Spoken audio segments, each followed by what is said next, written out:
आपण दंडोस्थळ ऐकलं,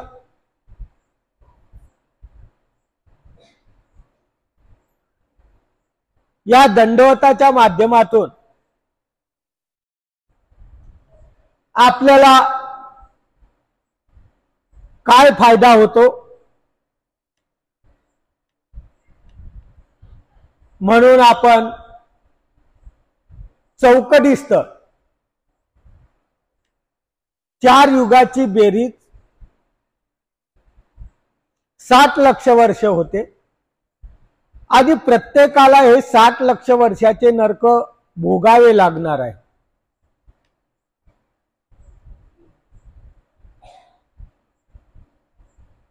चुकण्यासाठी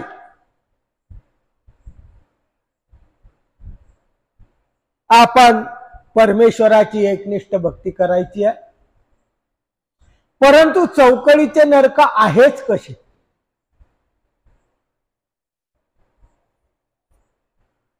कशामुळे होतात?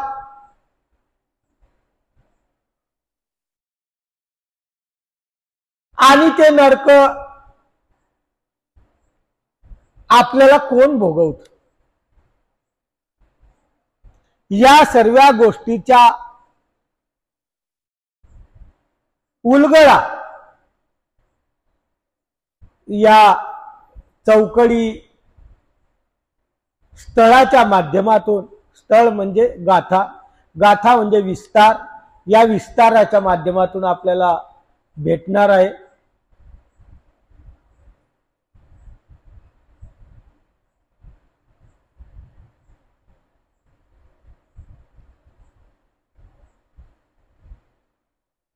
काल आपण श्रवण केलं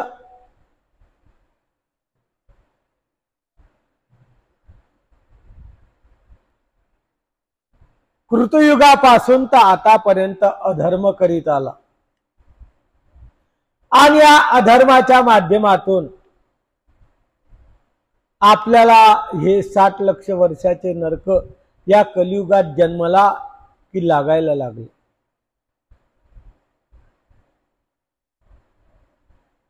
कर्मराठीचा जीव असो का कोणताही जीव असो, त्याला ही चौकडी लागणारच आहे, हे नरक होणारच आहे। मग याला जाणीव असताना, जाणीवशिवाय कोणतीच गोष्ट होत नाही। आपण म्हणतो अज्ञानपणी होते, पण जेव्हा अज्ञान असतो तेव्हाही आपल्याला कळतच की हे करू नये, तरीही आपण केलं, त्या माध्यमातून हे नरक होतात। म्हणून ते म्हणतात की अरे, जीवाला एवढी स्वातंत्र्य दिलेली आहे, आपला डोळा आहे, या डोळ्याच्या ठिकाणी 2 सामग्री आहे।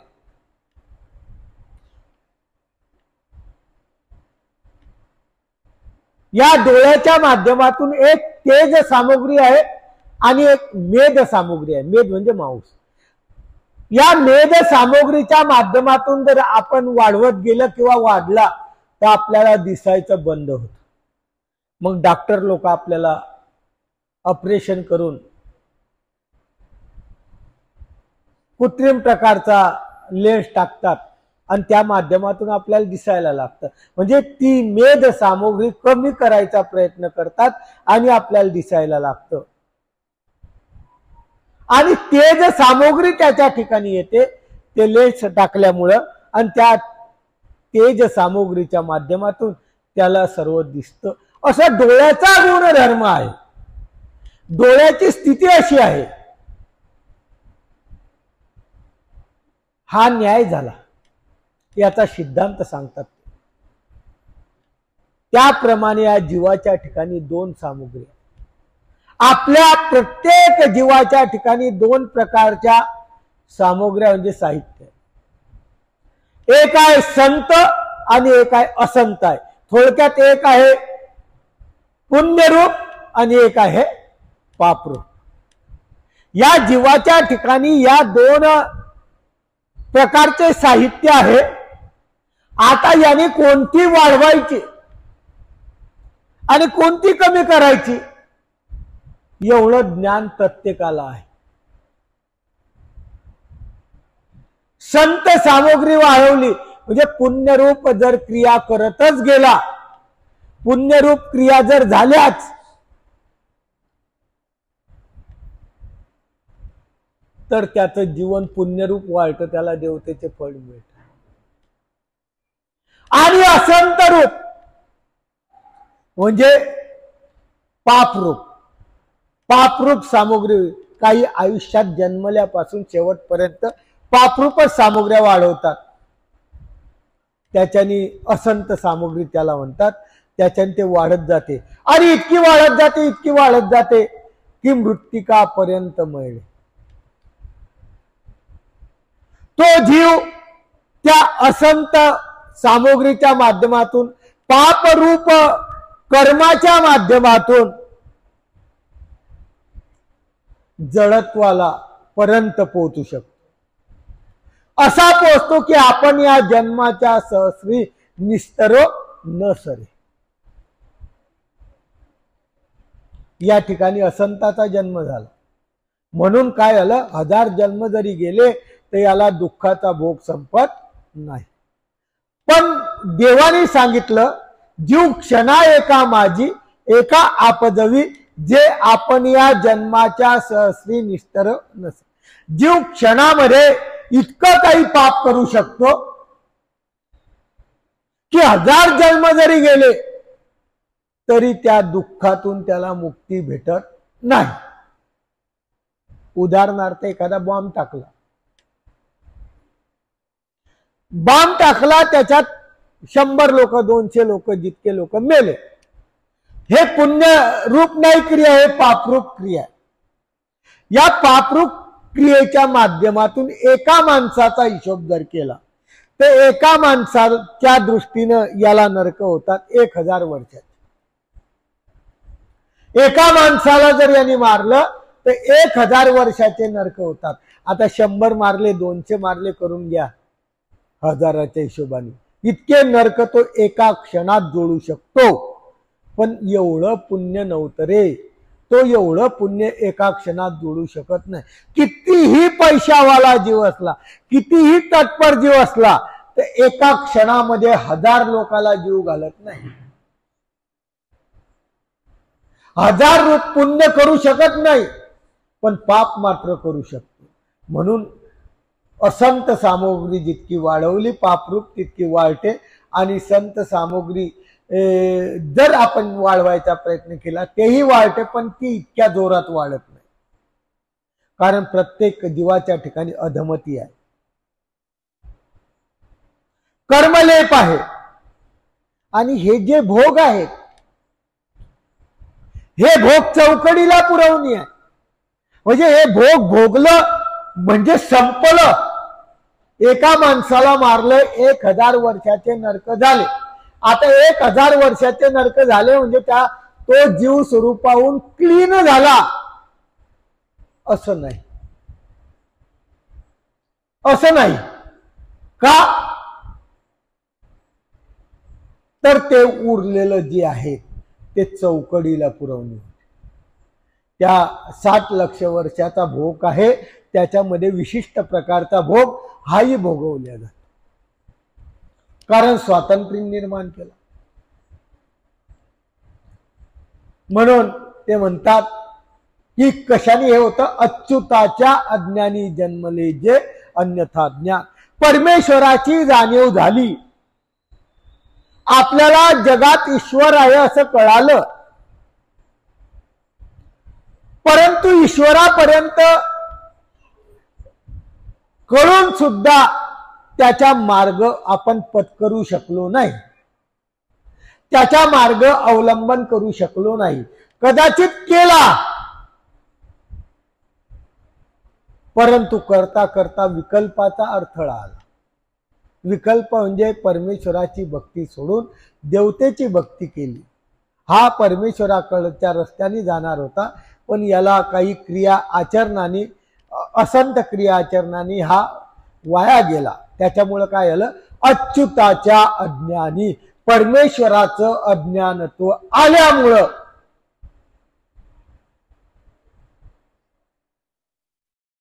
काय झालं, चौकडीला पुरवणी झाली.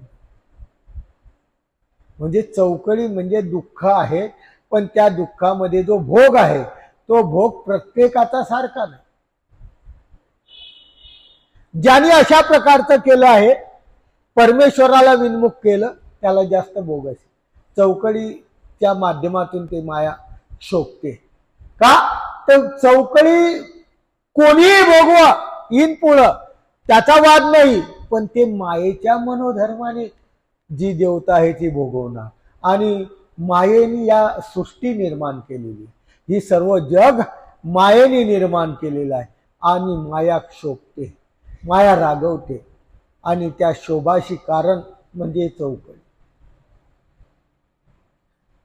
जीवाला याच्यातून मुक्त होण्यासाठी, या कर्मराठीच्या चक्रातून जीवाला मुक्त होण्यासाठी परमेश्वराने एक गुण याच्याकडे चांगला दिलाय. या गुणाच्या माध्यमातून तो नरक आपदवू शकत नाही, पण तो गुण तुमच्या अंतःकरणात आला तर याला म्हणतात स्वातंत्र्य. तुम्हाला प्रत्येक क्रिया करण्याची स्वातंत्र्य परमेश्वराने दिलेली आहे. तुम्हाला हे चांगलं आहे, हे वाईट आहे, हा रस्ता इकडे जातो, हा रस्ता तिकडे जातो, असं सर्वसाधारण माहितीतून परमेश्वराने सांगितलेलं आहे. आता एवढं सांगितल्यानंतर स्वातंत्र्य आपली आहे. एखादं बर्डन असतं ना की ह्याच मार्ग तू पत्कर, तर परमेश्वराने अन्याय केला असा अर्थ झाला असता. पण परमेश्वर दयाळू मयाळू कनवाळू कृपाळू असल्यामुळं त्यांनी स्वातंत्र्य दिले. तुला पटेल ते कर, मी सांगणार नाही तुला काय कराय. तुला कळतं ना, एखादा मुलगा मोठा झाला,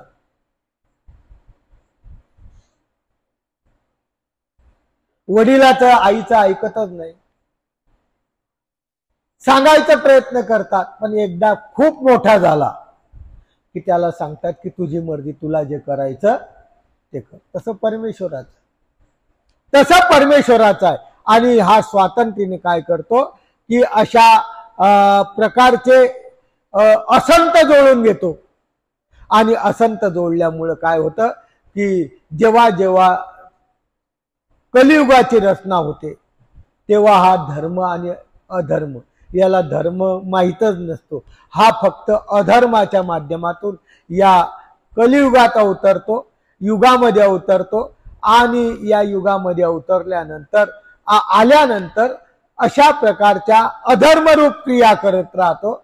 आणि या अधर्मरूप क्रियेच्या माध्यमातून हे जे चौकडी आहेत, हे चौकडीचे दुःख त्याला होतं. आणि का चौकडी होते? जीव आर्जक देवता फळदाती, चैतन्य व्यापार ते परमेश्वर उद्धरित, असा जगाचा नियम आहे, सृष्टीचा नियम आहे. जीव आर्जक आहे, आर्जकत्व करतो. देवता फळ देणारी आहे आणि परमेश्वर उद्धार करणारा आहे. जीवाने आर्जकत्व करावं तशी देवता फळ, तुम्ही जे जोडलं त्यानुसार देवता फळ देणार. असं एकही देवता नाही की तुम्ही जोडलेलं नाही आणि ते तुम्हाला दुःख भोगवायला लावेल, असं नाही. आपण म्हणतो की आम्हाला काय देवाने दुःख दिलं किंवा देवतेने दुःख दिलं. जीव परमेश्वरही दुःख देत नाही, देवताही दुःख देत नाही. फक्त देवतेचं काम काय आहे, तुमच्या जीव स्वरूपावर जे दुःखरूप कर्म आहे का पुण्यरूप कर्म आहे ते भोगवणे, बाकी दुसरं काहीच नाही. त्यांना काही घेणं नाही. जीव आर्जक देवता फळ देते. जीवाने आर्जकत्व करावं, देवतेने फळ द्यावं. ही माया या जगाचा व्यापार करते आणि परमेश्वर या जगाचा उद्धार करते. अशा माध्यमातून आपल्याला एवढं मोठं परमेश्वराने हे जाणून दिलं. युगापरत्वे आपला जन्म झाला, पण युगीचा धर्म हा अज्ञान माणूस आहे, परंतु युगाच मध्ये आला, पण युगाचा धर्म कधीच आचरला नाही. देवतेचा का असेना, पण युगाचा धर्म तो नाचरता. कलियुगात जन्मला अन्य राठीचा माणूस, तीर्थ, क्षत्र, व्रत आणि दान या 4 माध्यमातून त्यांनी कधीही पूजा अर्चा केली नाही, बाकीची भक्ती केली, परंतु या ज्या युगाची युगाधिष्ठात्र्या देवता 3 कर्मभूमी, अष्टदेवी आणि अंतराळ अशा 3 स्थानाच्या देवता आहे, याची भक्ती केली नाही.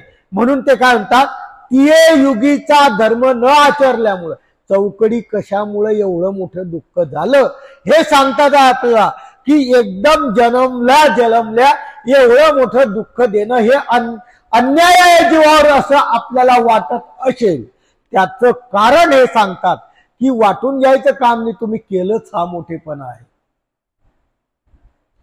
का तर ते म्हणतात की ज्या युगाचा धर्म त्या युगी आचरला नाही, त्याच्या विरुद्ध आचरला. कृतयुगात जन्मला, आत्मोपास्ती आचरली नाही, भक्ती आचरली, काही गरज नव्हती. त्यामुळे त्या युगाची अधिष्ठात्री, ज्या युगाचा जो धर्म आहे त्या युगाची जी अभिमानी आहे ती अभिमानीला क्षोभ झाला.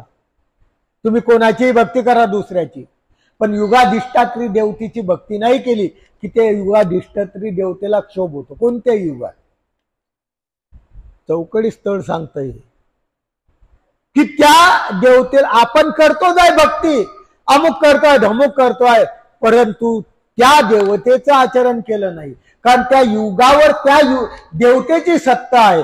एखाद्या ग्रामपंचायत आहे किंवा एखादा महाराष्ट्राचा मुख्यमंत्री आहे, त्याच्या म्हटल्यानुसार तुम्ही वागलेच नाही, तुमचं कोणतंच काम होणार. एखादा भारताचा पंतप्रधान आहे, त्याच्या नियमात तुम्ही बसलेच नाही, तुमचं काम होणार नाही. तो शोभायमान येऊन तुम्ही त्याला त्याच्या समोर दुसऱ्या देशाच्या पंतप्रधानाची स्तुती केली, या पंतप्रधान चांगलं वाटेल, याची सत्ता आहे, या भारतावर याची सत्ता आहे. त्याच्यामुळे काय झालं की तो संतुष्ट आणि असंतुष्ट झाला, त्याच्यामुळे तुमच्या प्रत्येक कामात तो अडथळा आणेल असे नियम आहे. कारण तो याचा काय आहे, मेन आहे. त्याप्रमाणे या देवता या कलियुगाच्या मेन आहेत. कर्मभूमी, अष्टदेवी, अंतराळ या 3 स्थान या कर्म आपल्या या कलियुगाच्या मेन आहेत. आणि याचा जर धर्म आचरला नाही, याच्या व्यतिरिक्त कोणताही धर्म आचरला तर ती देवता अधिष्ठात्री देवता क्षोभते, त्याच्याने चौकडीला दुःख होतं.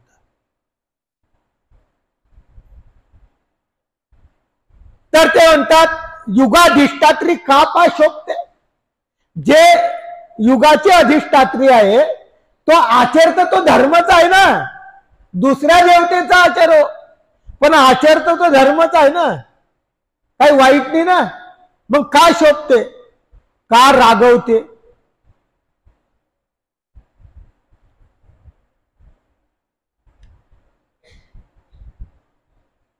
ना ते म्हणतात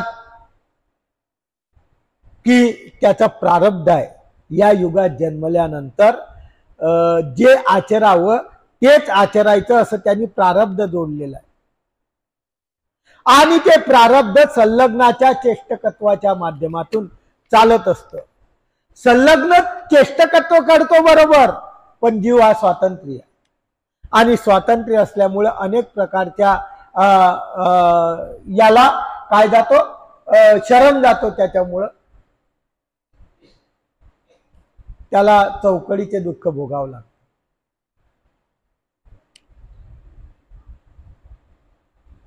अथवा काय दुसरा,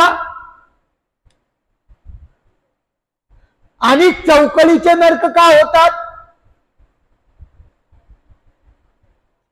कलियुगात जन्मला आणि वरच्या देवतेचा बैराग आचरला. कलियुगात जन्मला आणि वरच्या देवतेचा, म्हणजे द्वापार युगाचा उदाहरणार्थ, बैराग म्हणजे यज्ञ, लोक करतात ना यज्ञ, हा यज्ञ करणं वरच्या युगाचा धर्म आहे, आणि तो त्यांनी कुठेही आचरला, खालच्या युगात आला धर्मच आचरला, देवतेची भक्तीच केली, परंतु वरच्या देवतेची जी भक्ती आहे ते खालच्या युगात केली. विचार करा, त्या देवतेचा बैराग पूर्ण होणारच नाही. त्याला काय आहे, त्या युगातलं आयुष्य होतं 1000. आपलं आयुष्य किती आहे, 100. त्या युगाचा धर्म होता 100 यज्ञ करणं. किती यज्ञ, 100 यज्ञ. तरीही पंडूचे म्हणजे पांडवाच्या वडिलाचे 100 यज्ञ झाले नाही, 99 यज्ञ झाले. 1000 वर्षाचं आयुष्य असून सुद्धा आयुष्यामध्ये फक्त 99 यज्ञ झाले. इतके 99 यज्ञ केल्यावर सुद्धा, म्हणजे परीक्षेला 99% मार्क पडल्यावर सुद्धा त्या देवतेने काय केलं, त्याला फळ दिलं नाही, तर त्या स्वर्गाच्या पायरीमध्ये दाबून टाकलं. अशी कथा ऐकली आहे पण तुम्ही? स्वर्गाच्या पायरीमध्ये दाबून टाकलं म्हणजे दुःखात दाबून टाकलं. विचार करा, त्या युगाचा बैराग त्या युगात जर कदाचित पुरा होऊ शकत नाही, तर खालच्या युगाचा माणसाने वरच्या युगाचा बैराग आचरला तर ही देवता क्षोभी. जी या देवता कर्मभूमी, अष्टदेवनी, अंतराळ या 3 आहेत, ह्या रुष्टायमान झाल्या आणि चौकडीचे नरकाला पुरवणी, आणि चौकडीच्या नरकाला पुरवणी झाली. तसंच खालचा बैराग वर आचरला. द्वापार युगात आहे, जन्म झाला, आणि त्रेतायुगाचा बैराग त्याने द्वापार युगात आचरला. असं बी चालत, वरचा खाली बी चालत नाही, खालचा वरही चालत. नियम खूप कडक आहे.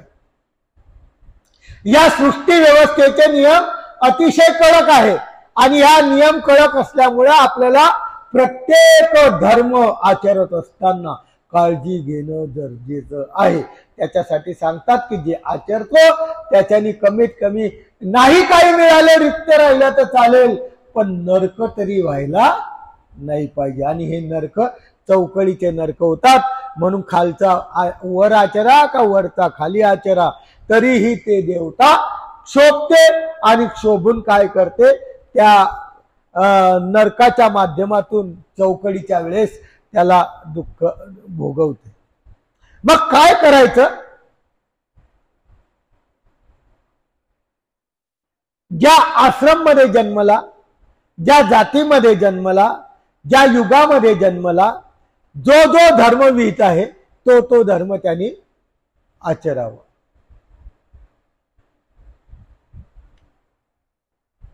जर व्यतिक्रम केला, उलटा पालटी केली, तर क्षोभ होतो. जसं एखाद्या ऑफिसमध्ये नोकरीला आहे,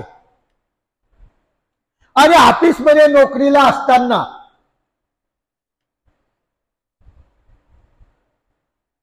काय झालं की हा त्या मोठ्या ऑफिसरच्या नियमानुसार वागला नाही, काही वेगळं वर्तन केलं, तो ऑफिसर काय करतो, याला डिबार करतो. आहे का नाही, जा तू येऊ नको उद्यापासून. अशा माध्यमातून त्या देवतेचा क्षोभ होतो. म्हणून ही चौकडीला पुरवणी होते. म्हणून ते म्हणतात की अनेक प्रकारच्या देवतेचे विग्रहाचे उपासक आहेत, अनेक प्रकारच्या तोष केलेले आहेत, साधक उपासक आहे, इत्यादिकांचं असंत जर घडलं तरी ही चौकडीला पुरवणी होते. आता हा असंत जोडणारा माणूस आहे, यांनी काय केला की अनेक प्रकृती रूप माणसं आहेत, आचरणारे आहेत, देवताच्या भक्ती करणारे आहेत, त्यांना त्रास दिला, खंती झाली ती तो भोग तर भोगणारच, पण ती चौकडीला पुरवणी होईल. देवता विग्रह असेल, विद्यावंत असेल, उपासक असेल, काही उदाहरण द्या म्हणे, याला एखादं उदाहरण द्या की अधिष्ठात्री शोभते. चरित्रात स्वामींनी काही एखादी गोष्ट सांगितली आहे का, याला उदाहरण द्या. चर्मकार उदाहरण दिलं चर्मकार. पोहीच्या देवाचा लीळा हे बीडच्या पलीकडं. चर्मकार म्हणजे चांभार होता.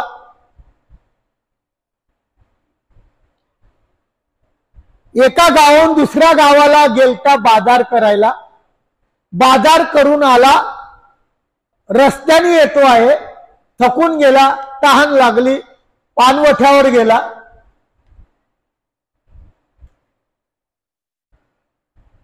पाणी प्यायला लागला. एका झाडाखाली असलेले सुंदर असे चक्रधर स्वामींची मूर्त त्याला दिसली. पाहिला, आकर्षित होऊन गेला. पाणी प्यायचं पिलं, पण त्या पुरुषाजवळ म्हणजे परमेश्वराच्या अवताराजवळ येऊन बसला. मागून बाई आली. बाई पाणी पिलं, येऊन बसली. दोघंही बसले. बराच वेळ झाला, संध्याकाळ झाली. घरी जायचं बाईला. बाजारात तुम्हाला माहित आहे जाय, सोमवार असला, कोणताही वार येऊ पण सोमवार नसावा, आहे का नाही? त्याच्यामुळे त्या सोमवारी बाजार लावणं, त्याला तोडणं, फ्रीज मध्ये करणं, अमुक करणं, हे सर्व क्रिया आपल्याला दिवस उगवाय आपल्या संपायच्या आत करावं लागतं. आता लाईट आहे म्हणून ठीक आहे, लाईन गेली तर आपल्याला फजिता होतात. तसंच ती त्या पतीला म्हणते लवकर चला, रात्र होऊन जाईल. तो म्हणतो थांब थोडस. असं 2-3 वेळा होतला. लीळा माहितच आहे तुम्हाला, फक्त याच्याकरता सांगितलं की त्या चर्मकारांनी 3दा म्हटल्यावर सुद्धा नाही म्हटला. तर म्हणे तुला यायचं नाही माझ्यासोबत, नाही यायचं म्हणे. पुस माझ्या कपाळाचा कुंकू. यांनी धरला आणि कपाळाचं कुंकू तिच्या पुसून टाकलं, म्हणजे विधवा. याला पुरावा काय? प्रत्येक गोष्टीला ज्याला काय म्हणतात, फारकती घेतात, त्याला कोणता तरी पुरावा लागतो. मग तुम्हाला पुरावा काय? पहिली परंपरा आहे. त्यांनी बोट दाखवलं, हे पुरावा आहे. चक्रधर स्वामींनी मान हलवली, ती चालली गेली. त्याला स्वामींपासून विद्या झाली. कशा करता सांगितलं? विद्या झाली, त्याच्या शरीरात तेज आलं, संचरलं, सामर्थ्यवान झाला. प्रत्येक गावाला त्याला लोक पूजायला लागले, भजायला लागले, त्याची वाहवा करायला लागले. प्रत्येक गावात त्याची मिरवणूक निघायला लागली. एका गावात अशा प्रकारची पूजा अवचार चालू आहे, मिरवणूक चालू आहे. त्या गावातला जे चांभार नेमका तिथं गेला. जीवाची स्थिती अशी आहे, एखादा वर गेला की त्याला कसं ओढवायचं? खाली ओढायचं. हा तिथं गेला आणि यांनी पाहिलं, रे हाता अमक्या गावाचा, आपल्या आपल्या गावाचा चांभार आहे आणि हे ब्राह्मण लोक याची पूजा करताय. म्हणजे काय झालं? पूर्वीच्या काळात विंटाळ खूप होता. विंटाळलं. त्यांनी सांगितलं, अरे तुम्ही काय करता? आमच्या गावाचा चांभार आहे म्हणे. हा म्हणे तू अमकं नाव आहे का नाही तुझं? मग काय बोलवले निबंधकार. डॉक्टर बाबासाहेब कलम आता आहे, त्या काळात निबंधकार होते. काय असं असं गाव विंटाळल्यावर काय सजा यायची? खड्डा खोदायचा, त्याला खड्ड्यामध्ये टाकायचं, वरून चुनखडी टाकायची, वरून पाणी टाकायचं आणि पाणी टाकल्यानंतर त्या जळेल, कारण चुन्यावर पाणी टाकलं की त्याची आग होते. ही शिक्षा त्याला द्यायची. झालं. खड्डा खोदल्या गेला, त्याला त्याच्यामध्ये टाकल्या गेलं, वरून चुनखडी टाकल्या गेली, वरून पाणी टाकल्या गेलं. दुसऱ्या गल्लीला तोच चर्मकार खेळतो आहे, लोक त्याचा आदर सत्कार करताय. दुसऱ्याने पाहिलं, अरे हा तर जसाचा तसा, त्याच्या गळ्यातला हार सुद्धा कोमायलेला नव्हता. तो सांगायला गेला त्या लोकांना, अरे म्हणे काय करताय तुम्ही? म्हणे आणि विंटाळला. अरे तो तर तसाचा तसाच आहे त्या गावात, दुसऱ्या गल्लीमध्ये तसाच आहे. आता हा चर्मकाराचा झालेला क्षोभ. किती लोक सामील झाले त्याच्यात? जेवढे लोक सामील झाले. हे करी तया नरक, धरी तया नरक, एक एकाच दे तया नरक. या सूत्राच्या माध्यमातून जो चर्मकार होता, त्या चर्मकाराच्या माध्यमातून बाकीच्यांनी जे नरक जोडले त्याची सुद्धा चौकडीला काय झाली? पुरवणी झाली, म्हणून चौकडीचा भोग त्यांना.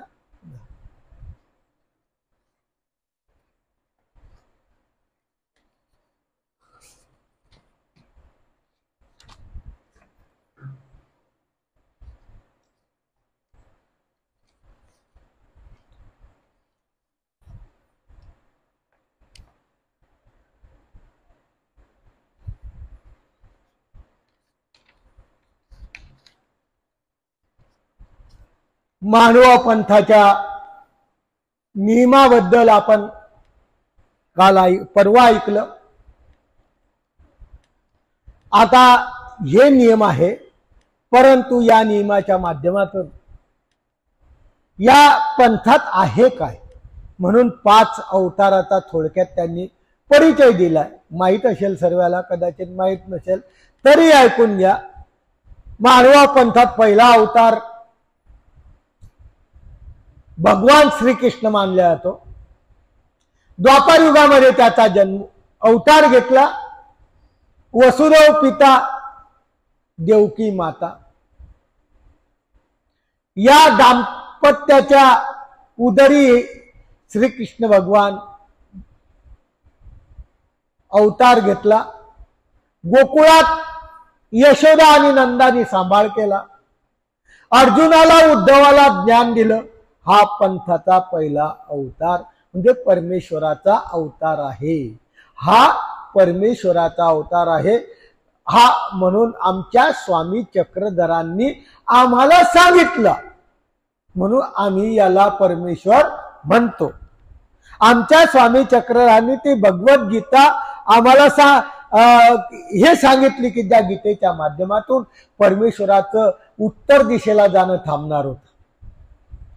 आनामाईन भट्टाशी भगवद्गीता वाचील तर मी जायचं कॅन्सल करेन, अशी असलेली भगवद्गीता. त्या भगवद्गीतेच्या माध्यमातून अर्जुनाला आणि उद्धवाला ज्ञानप्रेम दिलं. क्रीडा आपली गोकुळात केली, वृंदावनात केली. या अवताराचा अवतार घेण्याचा दिवस श्रावण वद्य अष्टमी, आता येणारी रात्री 12 वाजता. दुसरा अवतार दत्तात्रेय महाराज. अनुसूया आणि अत्रि ऋषीच्या उदरात त्यांचा जन्म झाला, अवतार झाला. उभयदृश्य अवतार. बद्रिकाश्रमला ज्ञान निरूपण केलं. काशीला स्नान केलं. पांचाळेश्वरला भोजन केलं. माहूरला निद्रा केली. आजही करतात, केली म्हटल्यापेक्षा आजही करतात. अशा प्रकारचे ज्या अवताराची नियमावली आहे तो अवतार म्हणजे दत्तात्रेय महाराज. याचा जन्म बद्रिकाश्रम हिमालयामध्ये झाला. क्रीडा आपली सह्याद्री पर्वतामध्ये झाली आणि जन्म अवतार घेण्याचा दिवस मार्गशीर्ष शुद्ध चतुर्दशी प्रातः 5 वाजता, सकाळी 5 वाजता. तिसरा अवतार चक्रपाणी अवतार. जनकाईसा माता जनक पिता फलटण या गावाला अवतार धारण केला. सत्वशील दाम्पत्याच्या उदरी अवतार धारण केला. क्रीडा आपली द्वारकेला केली आणि अवतार घेण्याचा दिवस आश्विन वद्य नवमी सकाळी 10 वाजता. गोविंद प्रभू बाबाचा अवतार रुद्रपूरला आला. अनंत नायक नेमाईसा आई वडिलाचं नाव. आपला सर्व अवतार कार्य रुद्रपूरला केलं. अनंत जीवाचा उद्धार केला. अवतार घेण्याचं गाव काटसूर, आपण मातुळग्राम म्हणतो. काटसूर म्हणा, मातुळग्राम म्हणा, फक्त हे प्रकार आहे की मुलाचा जन्म हा मामाच्या घरी. त्यामुळे मामाच्या घरी जरी जन्म झाला तर त्याला कुठं लागतं नाव, ज्या गावाचा आहे त्याच. आहे का नाही? मामाच्या घरी जन्म झाला एखाद्याचा सांगवीचा आहे, मामाच्या घरी जन्म व्हायला, पण त्याचा जन्म कुठं म्हणतात? सांगवीचाच म्हणतात. अशा प्रकारचा हा गोविंद प्रभू अवतार. काटसूर जिल्हा अमरावती, क्रीडास्थान रिद्धपूर. जन्मतिथी अवतार घेण्याची भाद्रपद शुद्ध त्रयोदशी रात्री 10 वाजता. शेवटचा अवतार स्वामी चक्रांचा आला. उभयदृश्य अवतार विशाल देव पिता मालनी माता यांच्या धर्मशील दाम्पत्याच्या उदरी गुजरात राज्यामध्ये बडोच गावाला हरिपाळाच्या देहामध्ये पूर उठवलं त्या मृतदेहात, आणि हा पतितो उद्धारक अवतार त्या ठिकाणी झाला. जन्म भरवस बडोच, क्रीडास्थान पैठण. मेन आपली कर्मभूमी पैठणला मागितली, आणि जन्म तिथी आता येणारा भाद्रपद शुद्ध द्वितीया. पोळा झाल्यानंतर 2 दिवसांनी भाद्रपद शुद्ध द्वितीया, शके 1142, दुपारी 12 वाजता. असं 5 अवताराची आपल्याला माहिती असायला पाहिजे. आपण मानवभाव पंथाचे आहे म्हणून ही माहिती त्यांनी दिली. आता गृहस्थ धर्मीयाचा नित्यविधी त्यांनी दररोज काय करायला पाहिजे? जे नामधारक आहे त्यांनी दररोज काय करायला पाहिजे? कोणता कायदा नियम आपल्या जीवनात शिस्त आचरायला पाहिजे? कारण प्रत्येक धर्मात कोणताही संप्रदाय असो, कोणताही पंथ असो, कोणताही धर्म असो, प्रत्येक धर्माचे नियम आचरण त्या आचरणाने ते बांधल्या गेलेले आहे. आणि त्या आचरणाच्या माध्यमातून प्रत्येक संप्रदायाचा माणूस त्या विधीला आचरतो. त्याप्रमाणे आपणही मानव धर्मामध्ये प्रवेश करतो आहे. मानव धर्मामध्ये आहे. आपण मानव पंथाचे नामधारक आहात. आपण काय विधी करायचा? म्हणून स्वामी चक्रांनी आपल्याला विधी सांगितलेला आहे. काय विधी सांगितलेला आहे? तेही काटेकोरपणे पालन करणे आवश्यक आहे. 101% आपल्याला त्याचं पालन करावं लागेल. विधीपूर्वक त्या क्रिया केल्या पाहिजे. नाही केल्या तर त्या क्रिया परमेश्वर स्वीकारणार नाही. असं मानव पंथाचा ग्रस्त धर्मीयाचा हा नित्यविधी आहे. आणि तो नित्यविधी जर तुम्ही व्यवस्थित विधीपूर्वक केला नाही तर परमेश्वर स्वीकारणार नसतात. त्यामुळं अविधीचा दोष लागतो. मोक्षाचं कुलूप उघडण्यात चाब्या राहत नाही, हरून जातात. मोक्ष मार्गाचा रस्ता हरपून जातो. 2 प्रकारचे विधी सांगितले. नामधारकाला 2 प्रकारचे विधी सांगितले. नित्यविधी, निमित्तविधी. ज्या क्रिया दररोज नित्य नियमाने केल्या जातात त्याला नित्यविधी म्हणतात.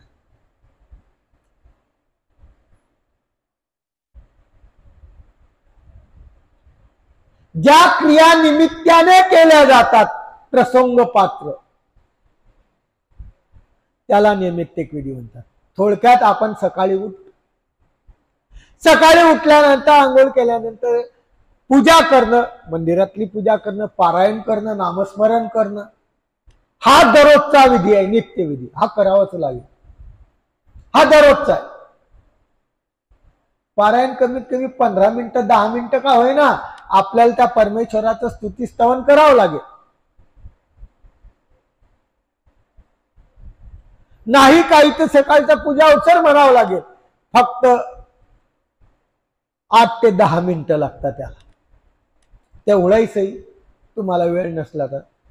म्हणून दररोज नित्य नियमाने जो विधी करतो त्याला नित्यविधी म्हणतो. आणि प्रसंगचित विधी केल्या जातो. जसं सप्ताह लागला, जसं पवित्र पर्व झालं, जसं येणारी अष्टमी आहे, जसं येणाऱ्या स्वामी चक्रधरांचा अवतार दिन आहे, जसं येणारी नवरात्र आहे, हे प्रसंग प्राप्त आहे. दररोज नाही.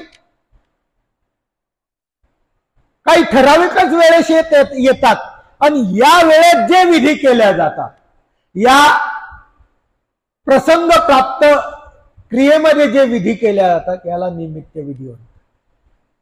जसं सप्ताहाला सकाळी येऊन पारायण करतो, किती दिवस? 6 दिवस. त्यानंतर रात्री प्रवचन ऐकतो 6 दिवस. दुपारी काहीतरी ऐकतो. हे काय प्रसंग पात्र, दररोज आहे का? हे नाही, हे निमित्ताने आहे. त्या सप्ताहाच्या निमित्ताने जो विधी केला जातो ग्रस्त लोकांच्या आचार धर्म आहे, निमित्त विधी दैवराटीचा नाही. म्हणजे जे अनुसरले आहे त्यांचा हा निमित्त विधी नाही. ते जे वासनिक आहे त्यांचा हा निमित्त विधी आहे की त्यांनी अशा प्रकारचा निमित्त विधी तो करायचा. एक नित्यविधी म्हणजे दररोज 24 तासामधून जो केला जातो आयुष्यभर त्याला नित्यविधी म्हणतात. आणि जो प्रसंगाच्या नुसार प्राप्त होतो त्याला निमित्त विधी म्हणतात. म्हणून या दोन्ही विधीचं विधीपूर्वक आपण ज्ञान घेऊन जर आचरण केलं, ज्ञान मिळवण्याचा प्राप्त केला, तर आपल्याला मोक्ष मार्गाचा रस्ता मोकळा होतो, सुफल होतो. यद गत्वा न निवर्तन्ते तद्धाम परमम मम. ज्या स्थानाला गेल्यानंतर खाली यावं लागत नाही असं धाम फक्त माझं आहे. हे धामाचा रस्ता मोकळा व्हायचा आहे. रस्त्यावर लागला नाही आणि पण रस्ता काय झाला? मोकळा झाला याच्या माध्यमातून. म्हणून प्रत्येक नामधारकाने, कोणी असो, प्रत्येक नामधारकाने या विधीचं, प्रत्येक विधीचं ज्ञान करायलाच पाहिजे. त्याच्याशिवाय काही खरं नाही. जोपर्यंत आपण हे ज्ञान आचरणार नाही तोपर्यंत आपलं जीवन व्यर्थ आहे. म्हणून ते म्हणतात की प्रत्येक विधीचं ज्ञान करावं लागेल. त्याप्रमाणे आचरण करण्याचा प्रयत्न करावंच लागेल ज्या नामधारक आहे त्याला. कोणत्याही विधीचं एकदम 100% आचरण होणार नाही. पहिल्यांदाच नामधारक झाला आणि पहिल्यांदाच पुरा पेपर लिहायला लावायचा असं होणार नाही. 100% आचरण होणार नाही. पण त्या मार्गावर जेव्हा जाईल तेव्हा हळूहळू पूर्णत्वाकडे जाण्याचा प्रयत्न करावा लागेल. एकदम 100% कोणीच नाही. असा कोण आहे की जो 100%? शाळेत बी गेला तर त्याला वर्षभर काय करावं लागतं? शाळेत जावं लागतं, अभ्यास करावा लागतो. तेव्हा वर्षाने कुठे एकदा परीक्षा होते तेव्हा त्याचा रिझल्ट लागतो. त्याप्रमाणे एकदम आजच उपदेश घेतला ना एकदम 100% त्याच्याकडून आचरण होईल असं होणार नाही. त्यामुळे त्यांनी काय करायचं? हळूहळू आज असं उद्या तसं असं करता करता करता पूर्णत्वाकडे जाण्याचा प्रयत्न करायचा. उदाहरणार्थ नियम आहे देवाचा, नामधारकांनी सकाळी 3 वाजता उठावं. जो नामधारक आहे त्यांनी परमेश्वराचं नाव घ्यायसाठी 3 वाजता उठायचं. आता आज उपदेश घेतला आणि उद्या त्याला वाटलं की सकाळी उठ, जमणारच नाही, शक्य होणार नाही. तुमचं आयुष्य गेलं तरी आपण उठत नाही. तर त्याचा काय विचार करायचा आपण? 3 वाजता एकदम त्याला जमणार नाही. त्याकरता त्याला सांगावं लागेल बाबा 6 वाजता उठ. काय सांगावं लागेल? सकाळी 6 वाजता उठ. जर 7 वाजता 7:30 वाजता उठत असला तर त्याला किती वाजता उठवायला सांगायचं? 6 वाजता उठ बाबा. आणि 6 वाजता उठून तुला काय होईल? जे परमेश्वराचं जे नाम दिलेलं आहे त्याचं 1 गाठी किंवा 2 गाठी आचरण कर, पूजा कर, पाठ कर आणि मग नंतर कामाला जाय.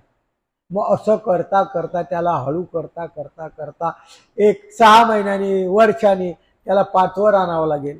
5 वाजेचं 4 वर आणावं लागेल. अशा चढता क्रम करता करता कधीतरी तो एखाद्या दिवशी 3 वाजता उठायचा प्रयत्न करेल. हा त्याचा नित्यविधी आहे. गृहस्थ धर्मियांना सकाळी उठून काय करायचं सांगितलं? स्मरण करायचं, पारायण करायचं.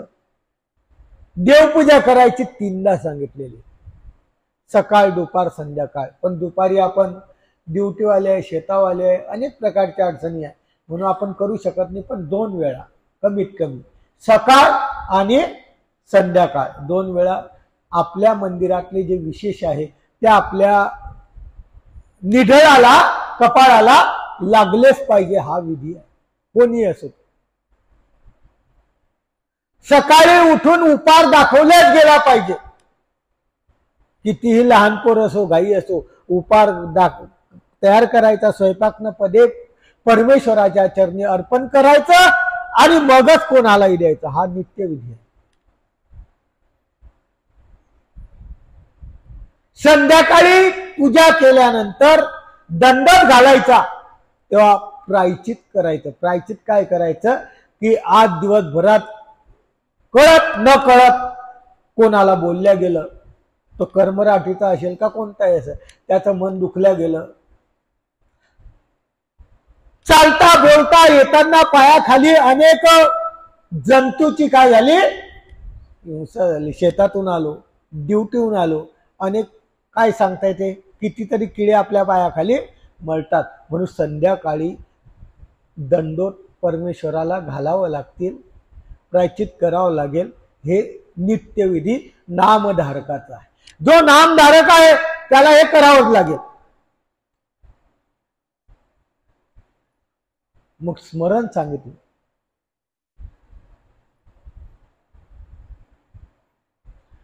कोणाचं स्मरण करायचं, कारण 5 अवतार सांगितले ना माग. कोणत्या अवताराचं स्मरण करायचं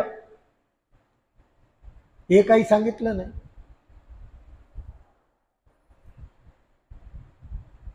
त्यांनी सांगितलं की 5 अवतार जरी सांगितले तर सकाळी उठल्यावर 5 अवताराचं नाव एकदा घ्यायचं.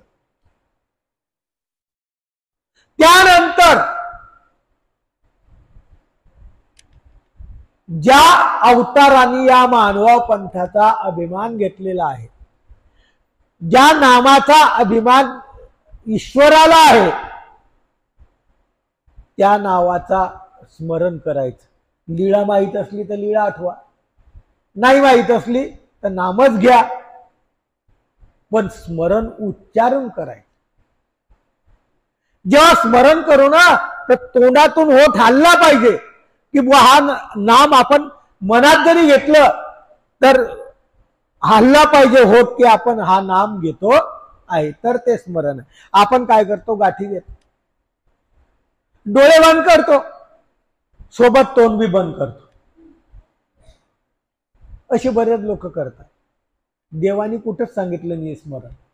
नामधारकाला नाही सांगितलं तर बाकीच्याचा प्रश्न. होठ हलले पाहिजे पाची नामाचा नाव घेताना. बाहेर आवाज नाही आला तरी चालेल, परंतु स्मरण हे उच्चारण करूनच झालं. त्याच्यामुळे काय होतं, एक तर देवाचं नाव आठवतं, दुसरी गोष्ट झोप लागत नाही. झोप कधी लागते, गाठी हातात घ्या, डोळे बंद करा, काय आठवताय, काहीच आठवलं नाही. न आठवता काय होतं, मग आपलं मन दुसरीकडे चाललं जातं आणि डोळे काय होतात, पटकन लागतात. पोथीमध्ये झोप लागते आपल्याला इतका चांगला विषय असल्यावर. का? आपलं मन या ठिकाणी नाहीये, आपले कान या ठिकाणी नाहीये, आपलं अंतकरण या ठिकाणी नाहीये. आणि जेव्हा नसतं तेव्हा दुसरा विचार घुसला की जप लागते. आणि झोप लागले की इतकी झोप लागते की डायरेक्ट पडायची सुद्धा भीती वाटते.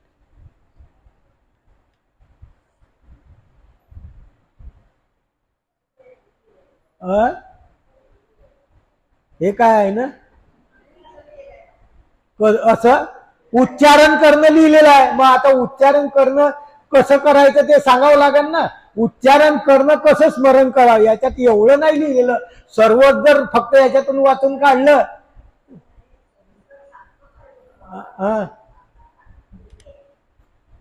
बाकीचं काही गोष्टी सविस्तर मी सांगतो याच्यात. आणि की असं लोकांची स्थिती आहे की डोळे बंद करून घेतात, तोंड हलवत नाही,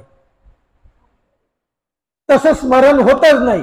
आपल्या स्वामींनी मी सांगितलेलं आहे, स्मरण स्मरवल्यामध्ये उच्चारण झालंच पाहिजे, उच्चारण झाल्याशिवाय स्मरण नाही. जोपर्यंत नामाचं उच्चारण तोंडातून होत नाही तोपर्यंत स्मरणाची योग्यता लागत नाही. म्हणून ते जर वेदवंताला सांगतात की स्मरण उच्चारण करणे यास नामस्मरण असे म्हणतात. उच्चारण करणे यालाच नामस्मरण म्हणतात. बाकीचं नाम लीळा मूर्ती चेष्टा तो भाग पुढे गेला. पण आधी काय करावं लागेल? नामोच्चार. नामस्मरणाचं महात्म्य, एक नाम तारी बाकी सब दुकानदारी. एकच नाम आपल्याला जगात तारून नेतं. बाकीचं दुकानं शोधणं म्हणजे दुकानदारी आहे. नाही याच्यात भाव कमी होता, त्याच्यात पुढचा त्याच्यात. आपण एक वस्तू घ्यायला किती दुकानं शोधतो, तसं धर्मासाठी जमणार नाही. एक नाम तारी, एकच नाम तारलं जातं, एकच नामाने तुम्हाला तारण होईल.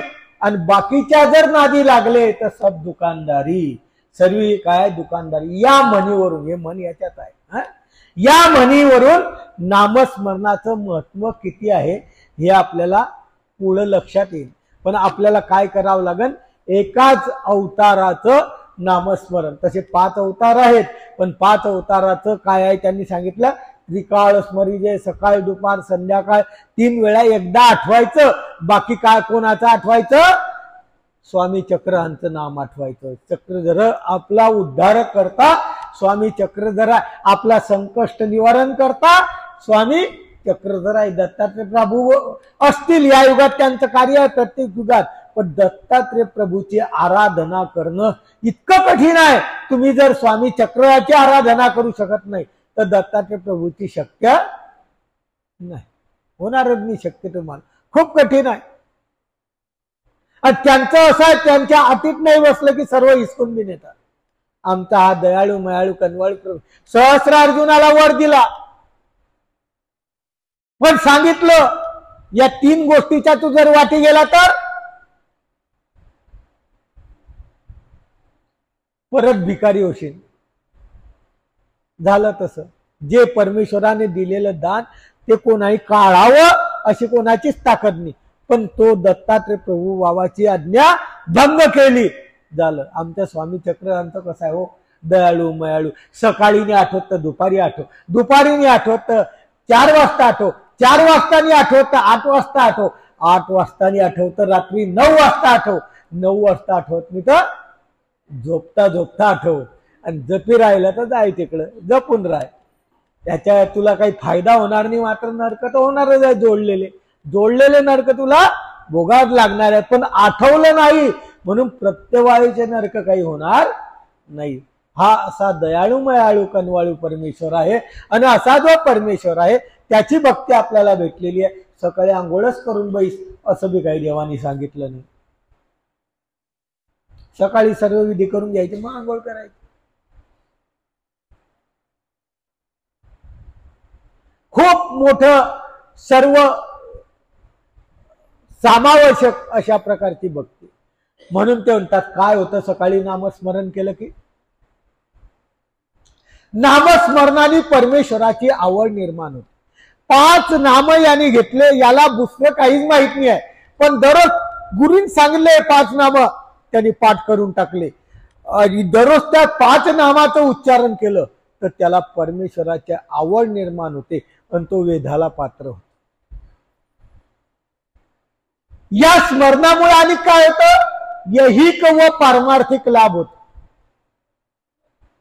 तुमच्या संसारात सुद्धा तुम्हाला अडचण येत नाही आणि पारमार्थिक सुद्धा. परमार्थाच्या दृष्टीने केलं की दृष्टपरही फायदा होतो, अदृष्टपरही फायदा होतो, दोन्हीकडून फायदा. स्मरण केल्याने काय होतं, आणि परमेश्वराची नातं जुळतं. तुमचा आणि परमेश्वराचा संबंध वाढत जातो.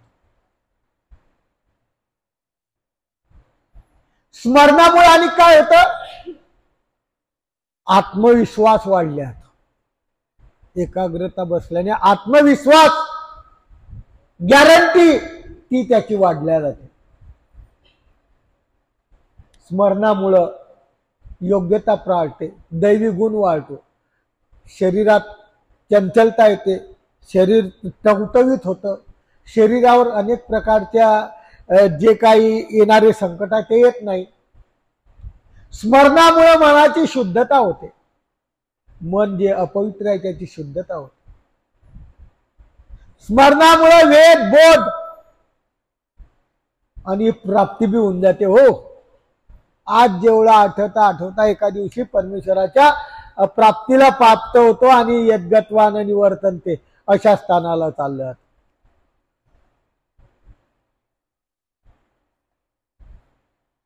वेळ स्मरणाची जो येथीचा आहे, संन्यास घेतलेला आहे शास्त्र धर्मानुसार, चक्रधर स्वामींनी त्या साधकाला, हा ग्रस्त धर्मियाला नाही, जो साधक आहे त्याला अष्टप्रहर स्मरण सांगितलं. 24 तास देवाचं स्मरण, 8 प्रहर, 8 गुणीला 3 8 24 तास परमेश्वराचं नामस्मरण करा. जेवढं स्मरण होईल शक्य तेवढं करा. कदाचित एवढं होत नाही, 6 प्रहर करा, 6 होत नाही 4 प्रहर करा, 4 होत नाही 2 करा, 2 होत नाही तर 1 तरी प्रहर करा. वंद्य दिवस जावो नदी, एकदा तरी आठवा, 1 प्रहर तरी करा. 24 तासात 3 तास देवाला आठवायचा प्रयत्न करा. प्रकार असा आहे की गाठीच घेऊन आठवा असं काही नाही. आता आपल्याला 3 तास एकाच ठिकाणी नाही, तुम्ही शेतीचे काम करताय देवाचं नामस्मरण करू शकता, तुम्ही स्वयंपाक करताय तुम्ही देवाचं नामस्मरण करू शकता. तुम्हाला काही त्रास आहे, तुम्ही एखाद्या कपाशीला किंवा हायब्रिड मध्ये निंदायला लागले आहे, ही बाई आहे ती बाई तिकून आहे, तुम्ही देवाचं काय करा नामस्मरण. ती थोडं विचारणार आहे की तू काय करते, तेही तुमचं स्मरणाच्या लेखी लागेल. 3 तास कसे तरी पूर्ण करा. स्वयंपाक करताय, स्वयंपाक करता करता नामस्मरण करा. नामस्मरणनी ते एखादी परमेश्वराची लीळा लावून द्या, त्या माध्यमातून त्याचा आठवण करा. पण करा सकाळी जाग आली की पहिले. आता तर खूप मोठे साधन झाले, मोबाईल नावाचं साधन आहे ज्याच्यात सर्वच आहे, ते लावून दिलं की लीळेचा सुद्धा उच्चारण होतं, लीळा ऐकायला सुद्धा जातात. इतकी भौतिक युगात हे सांगितली आहे, पण त्याचा फायदा घेतला तर. म्हणून म्हटलं मोबाईल सर्व गोष्टींनी वाईट आहे असं नाही, तितका चांगलाही आहे. परमेश्वराचं नामस्मरण करण्यासाठी, कमीत कमी त्या लीळाचं ऐकण्यासाठी जेव्हा रिकामा वेळ असेल तेव्हा आपण ऐकू शकतो.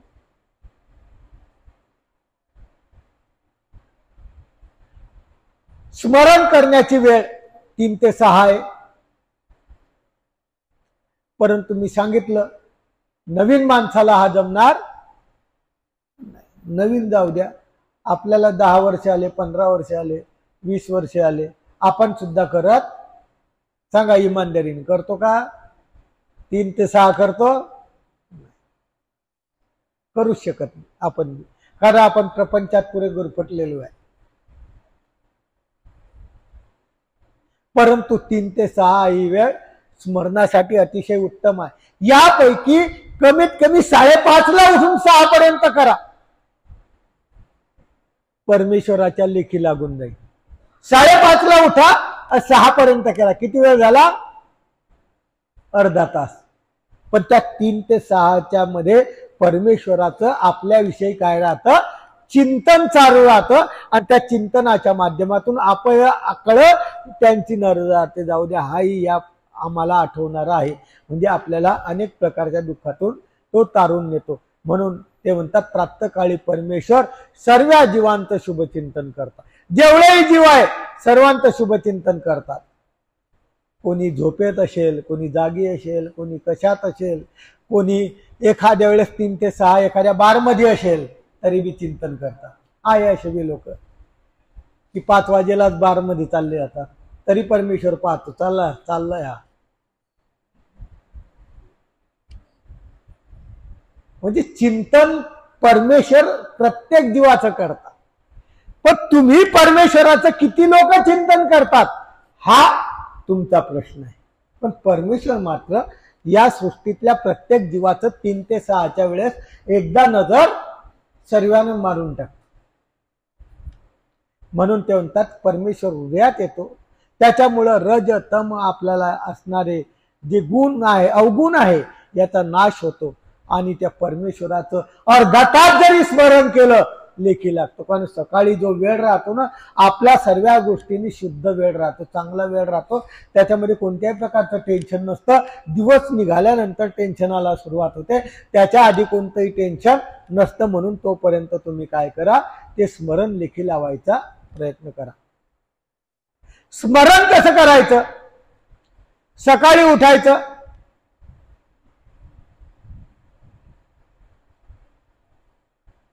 उठल्यानंतर उत्तराभिमुख उत्तर दिशेला 5 दंडोत घालायचे आणि मग बसायचे. 5 दंडोत घालायचे आणि मग स्मरण करायला बस. मग तुम्ही 1 गाठी करा, 2 करा का 3 करा, पण त्यांचा नियम आहे उत्तराभिमुख उत्तर दिशेला बस. पहिले 5 दंडोत घालायचे, मग गाठी घ्यायची आणि उत्तराभिमुख करून परमेश्वराची आठवण करायची. तो उत्तरेला आहे, तो तुमच्याकडं लक्ष देईल. त्या स्मरणाच्या माध्यमातून निर्वेद, अनुताप, अनुशोच, आरती जितकं तुम्हाला करता येईल तितकं आठवा. सर्वाला करता येणार नाही, परंतु परमेश्वर नामाचा उच्चारण करा. उच्चारण केल्याशिवाय स्मरण करू नका. गुणगुण का होईना जरी आवाज आला तर आपल्याला आवाज आला इतक्या आवाज येईपर्यंत तरी स्मरण व्हायला पाहिजे, तर ते स्मरण लेखी लागते. ज्याला परमेश्वराची मूर्ती समजली लिळेच्या माध्यमातून, तर ते म्हणतात स्मरण करताना चक्रधरा रायाची मूर्त मुकुटापासून तर पायापर्यंत आठवा, पायापासून तर मुकुटापर्यंत आठवा. जशी तुम्हाला आठवू वाटली त्या माध्यमातून आठवायचा प्रयत्न करा. की हे आठवणं म्हणजे खूप मोठं ज्ञान लागतं. त्याच्यापेक्षा तुम्ही नामोच्चारणच करा. कारण तुम्हाला स्वामींचा पाय कसा होता, हात कसा होता, डोकं कसं होतं, हे सर्व तत्वज्ञान जेव्हा पूर्ण होईल पुढे तेव्हा होईल. आता त्याचा विचार करू नका. ज्याला येतं त्याचा गोष्ट वेगळी आहे, पण ज्याला येत नाही त्याने कमीत कमी 5वं नाम तरी आपल्या हृदयात ठेवा. 5व्या नामाचं तरी उच्चारण तुम्ही दररोज करण्याचा प्रयत्न करा. स्मरण करताना परमेश्वराच्या बद्दल अप्राप्ती भावा. देवा,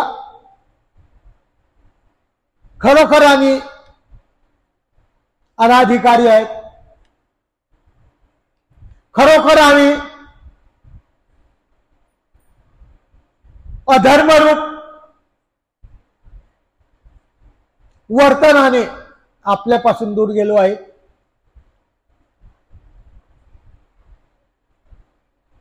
आमचं जे स्मरण आहे ते स्मरण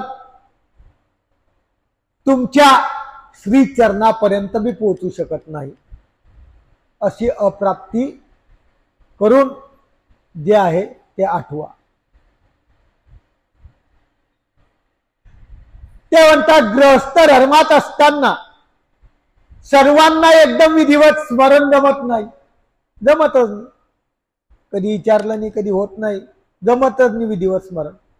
त्यांनी हळूहळू प्रयत्न करा, पण करा, प्रयत्न करावा लागेल. हळूहळू प्रयत्न करा. काही काळाने, कालांतराने